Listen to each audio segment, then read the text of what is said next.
2012년엔 분명 좋지 않았으나 2번 2013년엔 일부 반등을 했고 3번 지금 당장은 주춤하나 4번 2014년 올해의 금리 방향, 경기 침체 정도, 전세 흐름 등을 생각을 했을 때 전반적으로 점쳐진다는 겁니다.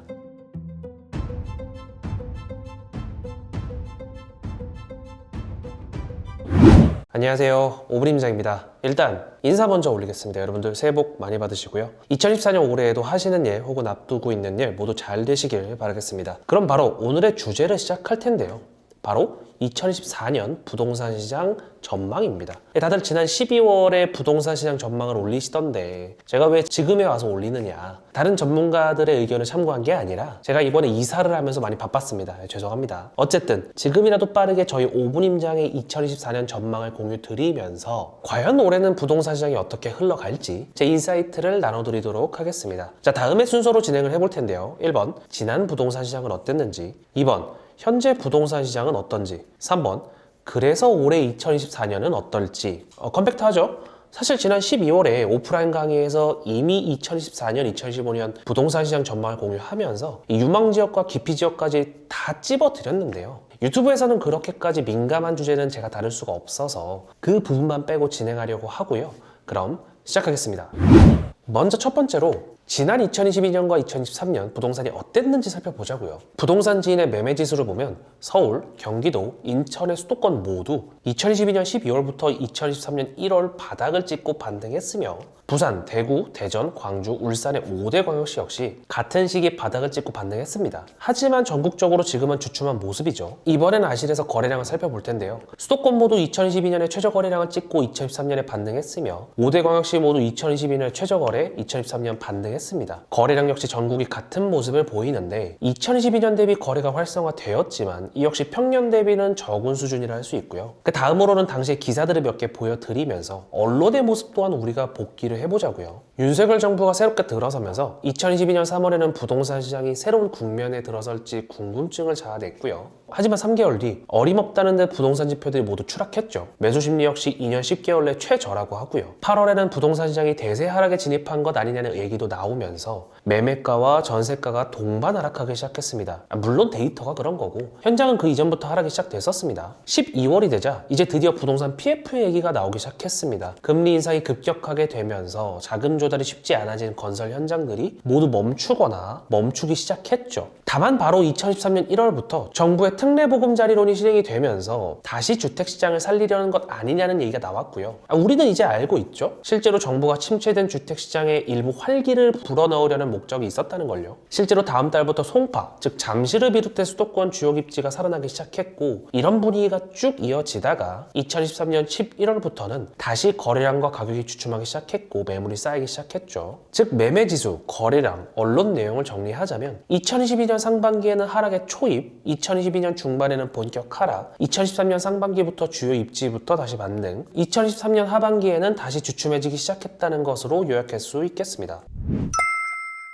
자, 그럼 현재 부동산 시장은 어떤지 제가 12월 데이터를 기준으로 말씀드려 볼게요. 먼저 매매가인데요. KBC 계열과 한국부동산원의 데이터 그리고 언론 기사들을 가지고 왔고요. 제가 간단히 정리를 하자면 1번 아파트 매매 가격은 확실히 현재 주춤해졌고 2번 주춤을 넘어서서 일부 다시 꺾이는 지역도 있는데 3번 특히 공급량이 많은 인천과 대구가 최근 많이 꺾였습니다. 2023년 초부터 반등하다가 다시 주춤해지는 데에는 이런 이유가 있습니다. 1번 6개월에서 1년이라는 비교적 짧은 시기에 급한 반등을 했다는 것. 2번 그리고 아직까지는 여전히 고금리가 맞다는 것. 3번 거기에 아직은 어려운 경기 상황 등이 맞물렸다는 거죠. 근데 사실 매매가 흐름은 그렇다 쳐도 우리가 진짜 봐야 하는 건 전세예요. 전세 역시 KBC 계열과 한국부동산원 그리고 언론 기사들을 모아왔고요. 제가 전세 흐름을 간단히 정리하자면 1번 전세는 아직 상승이 지속되고 있으며 2번 상승폭이 다소 약해지긴 했으나 추세적인 상승 중이고 3번 서울 주요 지역은 물론이고 공급량이 많은 인천도 놀랍게 상승 중이라는 건데요. 그럼 전세는 왜 이렇게 오르고 있는 걸까요? 제가 생각한 이유는 이렇습니다. 1번 그동안 반등을 세게 했던 그 가격에 대한 부담감으로 전세 선택을 하는 것도 있고 2번 더 이상 전세 가격이 떨어지기 어렵다는 것도 있고요. 3번 최근 금리가 떨어지면서 전세대출 금리도 하락을 했고 4번 그동안 월세 또한 많이 올라서 이젠 월세가 부담스럽다는 것도 있죠. 자, 그럼 이제 여러분들이 가장 궁금해하실 2024년 올해 부동산 시장에 대한 전망을 공유 드릴 텐데요. 2025년에 대한 전망 역시 같이 녹여져 있기 때문에 지금부터는 정말 꼭 주의 깊게 들으셔야 됩니다. 자, 2014년 시장 전망을 위해서 먼저 공급 사이드 분석을 하도록 할게요. 제가 가장 신뢰하는 부동산 투자의 근거는 바로 수요와 공급이고, 그 중에서 공급은 그나마 가장 믿을 만한 데이터라는 말씀을 드렸었죠. 전국적으로 2025년부터는 공급이 부족해지기 시작하는데 사실 이건 큰 의미가 없고요. 지역적으로 살펴보자면요. 수도권에서 서울은 당장 내년부터도 입주 물량이 크게 부족하고요. 경기도는 2024년에 수요보다 약간 많은 공급, 2015년부터 공급 부족이 드러나고, 인천은 그나마 2024년, 2025년 모두 공급이 많은데 지금 인허가랑 착공이 적어서 2026년에는 또 부족해질 전망입니다. 그 다음 5대 광역시를 보면요. 부산은 2024년부터 공급이 부족해지고, 대구는 2024년 여전히 많지만 2015년부터는 부족해지고, 광주는 2024년 올해는 그나마 수요 수준의 공급, 앞뒤로는 모두 공급이 부족하죠. 대전은 2024년, 2025년 모두 공급이 많고요. 울산은 2024년 지금부터 쭉 공급이 부족합니다. 자, 그래서 전국 공급량을 정리해보면 이렇습니다. 1번, 서울은 당장 공급도 부족하지만 앞으로 쭉 더 부족한 것이 문제겠고, 2번, 그나마 경기도와 인천이 쿠션 역할을 해주겠지만 이것도 시간 문제라 보이고요. 3번, 광역시 중에선 부산과 광주가 향후 공급 부족, 대구는 지금이 공급량 피크를 지나고 있으며, 4번, 대전은 공급이 과다한데 여긴 꼭 세종과 같이 보시고요. 5번, 울산은 공급이 부족합니다. 지금도 앞으로도요. 즉 수도권은 전반적으로 공급 부족을 예상하고요. 이는 상승을 압박할 것이고, 지방은 개별 시장이 펼쳐지니 지역 선별이 중요하겠습니다. 자, 그 다음으로는 수요 사이드 분석이 되겠는데요. 수요 사이드에선 두 개를 보겠습니다. 바로 미분양과 전세입니다. 현재 미분양 그래프를 보시면 전국 미분양이 줄고 있으며 이는 바닥이라는 인식이 퍼졌다는 걸 의미합니다. 전국 미분양이 올해 초에 비해서 거의 2만 건 가까이 줄어들었다는 걸 지금 데이터를 통해서 볼 수 있는데요. 이를 통해서 저렴한 지방 미분양 주택으로 매수세가 들어왔다는 걸 알 수 있습니다. 그리고 전세를 통해서도 수요를 분석을 해보자면 이건 아까 보여드렸던 데이터인데요. 한국부동산원의 자료이고, 이에 따르면 몇몇 지역을 제외하고는 전세가 꾸준히 상승 중인데 심지어 공급이 많은 인천 역시 상승하는 괴현상을 볼 수 있고요. 이 문제는 전세가가 오르면 전세가율이 높아진다는 겁니다. 전세가율이 높아진다는 건 뭘 의미하는지 아시나요? 네, 맞습니다. 투자 가성비가 올라간다는 걸 하나 의미하고요. 다른 하나는 실수요자들이 전세보다 매매를 선택할 가능성도 올라간다는 걸 꼭 기억하셔야 됩니다.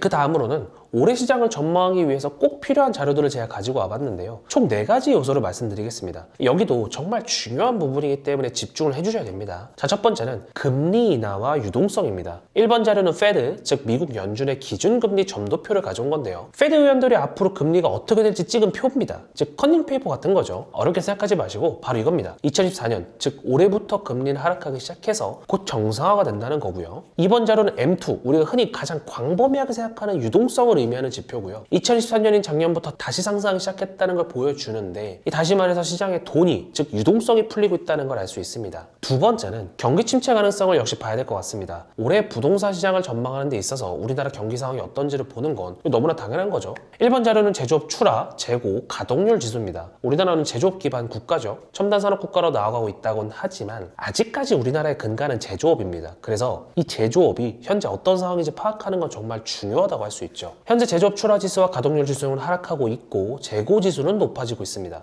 즉 물건을 만들어서 나가는 수치나 정도는 떨어지고 있는데 반대로 재고는 쌓이고 있다고 보시면 되겠습니다. 안 좋은 신호죠. 그 다음 현재 경기 판단 및 향후 경기 전망 CSI를 보면 이 역시 현재 경기든 향후의 경기든 모두 좋지 않게 평가되고 있음을 알 수 있습니다. 물론 이것만 가지고 앞으로 무조건 경기 침체가 온다라고 말하기는 어렵습니다만 당장의 지표는 경기가 그다지 좋지 않음을 의미한다고 보시면 되겠습니다. 문제는 다음에 나올 요소들인데요. 바로 인허가, 착공, 준공이 급감하고 있다는 겁니다. 실제로 서울을 비롯해서 전국적으로 인허가, 착공, 준공이 모두 감소하고 있다는 걸 데이터로 확인할 수 있는데요. 이게 뭐가 문제냐면 인허가든 착공이든 준공이든 모두 공급을 의미하기 때문입니다. 물론 이에 대한 이유는 공사비 상승이라든지 주택경기 위축 등이 있지만 어쨌든 공급이 줄어든다는 건 중장기적으로 가격의 상박을 압박하는 요인이 되니까요. 마지막으로 우리가 올해 부동산을 전망하는 데 있어서 중요한 요소는 바로 전세 매물이 감소하고 있다는 겁니다. 앞부분에서 계속적으로 제가 전세에 대한 얘기를 하고 있는데요. 그만큼 2014년과 2015년엔 이 전세가 부동산 시장의 메인 트리거가 될 것 같아서 그렇습니다. 자, 이 자료를 보시면 전세 매물이 늘고 있다는 것도 공급이라 할 수 있는데 전세대란을 걱정할 만큼 전세 물건이 줄고 있다는 건 즉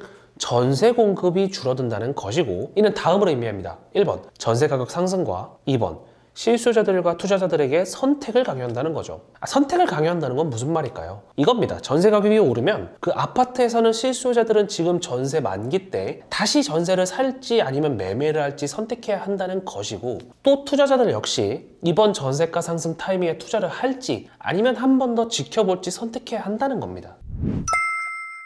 자, 여러분, 이렇게 과거 시장에 대한 복귀와 현재 시장의 진단, 그리고 2014년 부동산 시장을 전망을 해봤는데요. 앞에서 말씀드렸듯 제 중강의와 오프라인 강의에서는 이번에 발표되었던 노후신도시 특별법까지 녹여서 유망지역과 기피지역을 모두 찝어드렸습니다. 하지만 이번 영상에서는 이 부분이 민감해서 다루기가 어려웠다는 점을 양해 부탁드리고요. 하지만 전체적인 주택시장이 어찌 흘러갈 것인가는 이번에 제가 제대로 말씀드렸다고 생각을 합니다. 자, 다음과 같이 제가 총정리를 해볼게요. 1번, 2012년엔 분명 좋지 않았으나 2번, 2023년엔 일부 반등을 했고 3번, 지금 당장은 주춤하나 4번, 2014년 올해의 금리 방향, 경기 침체 정도, 전세 흐름 등을 생각을 했을 때 전반적으로 상승이 점쳐진다는 겁니다. 물론 여러분들이 알아두셔야 할 게 최근에 전국 부동산이 커플링되어서 다 같이 움직였지만 원래 부동산은 지역적으로 서로 다른 사이클을 갖고 있으며 앞으로는 지역마다 다시 디커플링 되어서 서로 다른 모습을 보일 겁니다. 하지만 여러분들이 가장 관심 있어 하시는 수도권은 저 오분임작은 2014년과 2015년의 상승 쪽에 무게를 좀 더 두는 게 맞다고